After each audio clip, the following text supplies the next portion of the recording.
Hello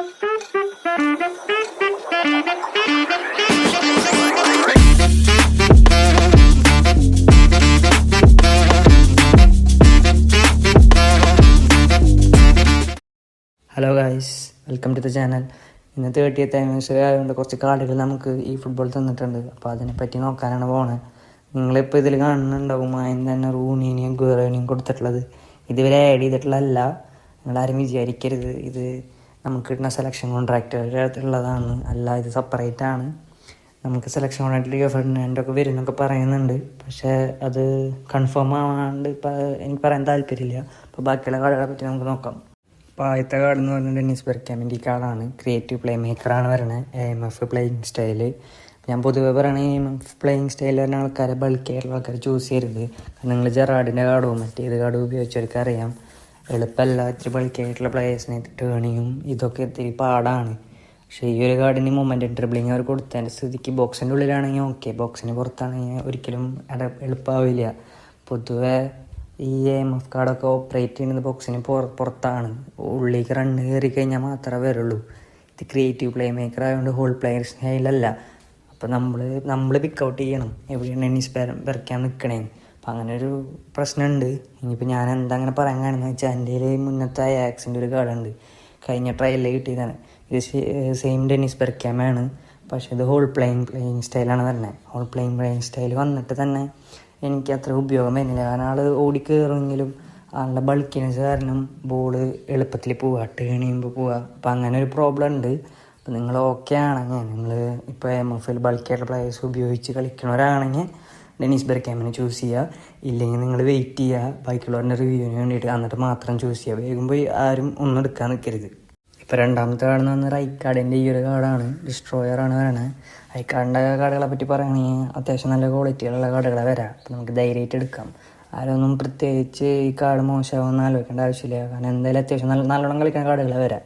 അപ്പോൾ എനിക്കിതിന് മുന്നുള്ളൊരു കാർഡുണ്ട്, അത് anchorman ആയിരുന്നു. നിങ്ങൾക്കത് കാണാം. ഈ ഒരു കാർഡ് എനിക്ക് കഴിഞ്ഞ ഫ്രീ ട്രയലല്ല ഡെയിലി ബോക്സ് ഡ്രോയിൽ കിട്ടിയതാണ്. ഇതുവരെ എൻ്റെ സ്കോഡിലുണ്ട്. അത്ര നന്നായി കളിക്കുന്ന ആങ്കർമാനാണ്. ഇപ്പോൾ റൈറ്റ് കാർഡാണെങ്കിൽ നിങ്ങൾ ഓൾറെഡി പറഞ്ഞിട്ടുണ്ടെങ്കിൽ എടുക്കാണ്ടിരിക്കുക, കാരണം അത് വേസ്റ്റ് ആയി പോകും. അല്ലാത്ത സ്ഥിതിക്കാണെങ്കിൽ നൈസായിട്ട് ഇത് എടുത്തോ, പ്രശ്നമില്ല. അതെന്തായാലും ഷുവറായിട്ട് നല്ല കാർഡായിരിക്കും. അപ്പോൾ അടുത്ത കാർഡ് എന്ന് പറയുന്നത് ഈ ഡാനിയൽ മസാറോൻ്റെ ഈ കാർഡാണ്. അപ്പോൾ ഈ കാർഡിനെ പറ്റി പറയുകയാണെങ്കിൽ ഫോക്സിൻ്റെ ബോക്സാണ് വരണത്. ഇപ്പോൾ ഫോക്സിൻ്റെ ബോക്സ് മിക്ക ആൾക്കാരും യൂസ് ചെയ്യുന്നതല്ല. ഇപ്പം നിങ്ങൾ സിംഗിൾ ഫോർമേഷൻ ആണെങ്കിൽ യൂസ് ചെയ്യാം.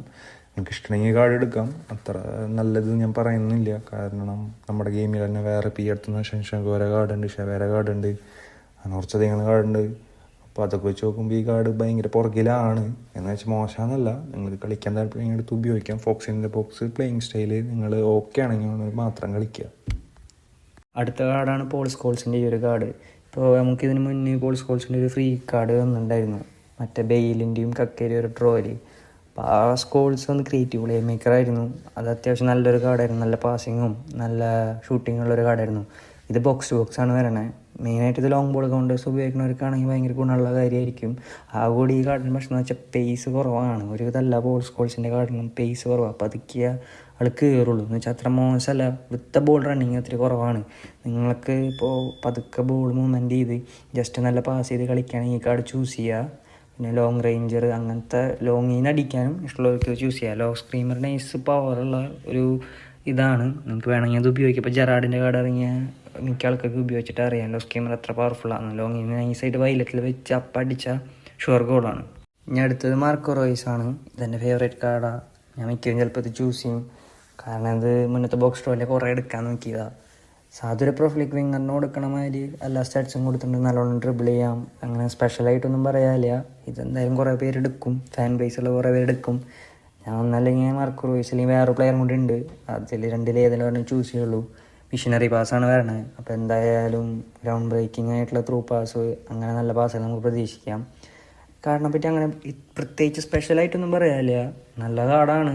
സാധാ ഒരു ഇതല്ല പ്രൊഫൈൽ വിങ്ങറിനും കൊടുക്കേണ്ട ഷാറ്റൊക്കെ കൊടുത്ത് അത്യാവശ്യം നല്ലൊരു കാർഡ്. ഇനി പറയാൻ പോണ കാർഡാണ് ഞാൻ മിക്കതും ഈ കോൺട്രാക്ട് വെച്ച് എടുക്കാൻ പോകുന്നതാണ്. റൂയി കോസ്റ്റയുടെ ഈ കാർഡ്. ഈ ക്ലാസിക് നമ്പർ 10 ആണ് വരണത്. ഏറ്റവും വലിയ ഡ്രോബാക്ക് എന്ന് വെച്ചാൽ ഡിഫൻസിൽ ആളെ ഹെൽപ്പ് ചെയ്യില്ല, പക്ഷെ ഫോർവേഡ് നല്ലോണം കളിക്കും.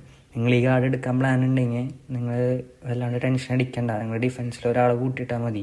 ലൈക്ക് ഇപ്പോൾ നമ്മൾ അറ്റാക്കിങ് 2 പേരെ വിടുമ്പോൾ ബാക്കിൽ 3 പേര് ഇറക്കി വിടില്ലേ, അതുമാതിരി ഇപ്പോൾ ക്ലാസിക് 10 നടക്കുമ്പോൾ ഒരു ആങ്കർമാൻ, പിന്നെ ഒരു ഓർക്കസ്ട്രേറ്റർ, പിന്നെ ഒരു പ്രൊഫിലിക് വിങ്ങർ, അങ്ങനത്തെ ഒരു ബാലൻസിൽ ഡിഫൻസിന് ഹെൽപ്പ് ചെയ്യുന്ന ഒരു പ്ലെയർ കയറ്റിയിട്ടാൽ ഇത് പ്രോബ്ലം സോൾവ് ആവുന്നുള്ളൂ. അപ്പോൾ നിങ്ങളങ്ങനെ നോക്കിയിട്ട് എടുക്കുക.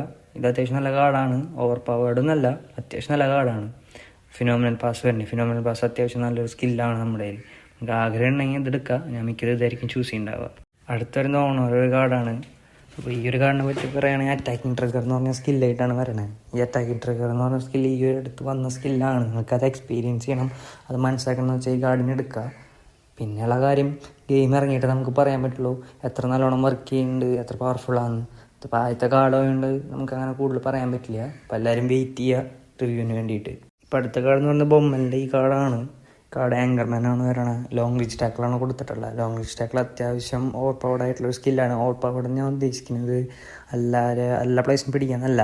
ഇപ്പോൾ DMF കളിക്കുന്ന ഒരാൾക്ക് ഫ്രണ്ടിലൂടെ റൺ ചെയ്യേണ്ട ഒരാൾ എളുപ്പത്തിലെടുക്കണം, അതിനാണ് ലോങ് റീച്ച് ടാക്കുള്ള. അപ്പോഴാണ് നമുക്ക് ലോങ് റീച്ച് ടാക്കുള്ള ആവശ്യം വരുന്നത്. അപ്പോൾ നിങ്ങളത് മനസ്സിലാക്കുക. നിങ്ങൾക്ക് നല്ല DMF ഇല്ല, അപ്പോൾ റൈക്കാർഡിൻ്റെ മുന്നത്തെ ആങ്കർമാൻ ഇല്ലെങ്കിൽ ഇത് എന്തായാലും ചൂസ് ചെയ്ത് നോക്കാൻ ഇത് എന്തായാലും ആവശ്യം വരും. ഒരു ആങ്കർമാൻ അല്ല ടീമിന് വേണ്ടതാണ്. അപ്പോൾ നിങ്ങൾ നോക്കിയിട്ട് എടുക്കുക.